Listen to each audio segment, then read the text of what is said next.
So the three principles of animation that I used for my animation would be pose to pose, because when we started, we did pose to pose. So, for example, that walk cycle, that was a pose.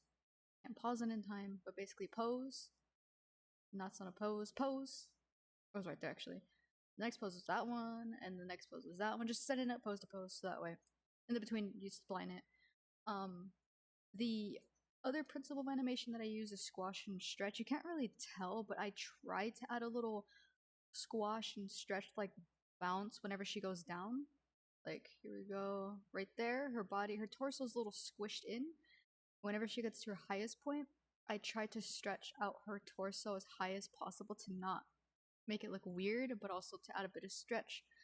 And right there, squash, stretch, and go to the jump. This is the big stretch to the squash.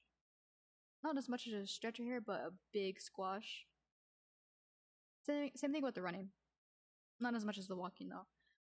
The third principle of animation that I used for my animation would be secondary action. I wanted this gem to appear heavy. So with this jump, I wanted her to seem like she was catching it. So right here, it's like she like caught it. Like it was so heavy, her body kind of fell forward, but she caught it and was pulling it back in. And each time she runs, the gem sways. Like right here, it's more towards her left.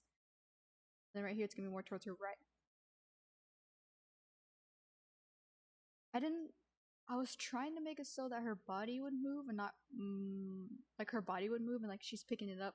So her body would move first and then the gem would move to make the gem appear heavier, but timing issues made it look funky. So yeah, so recap, the three principles of animations that I used was pose to pose, secondary action, and squash and stretch.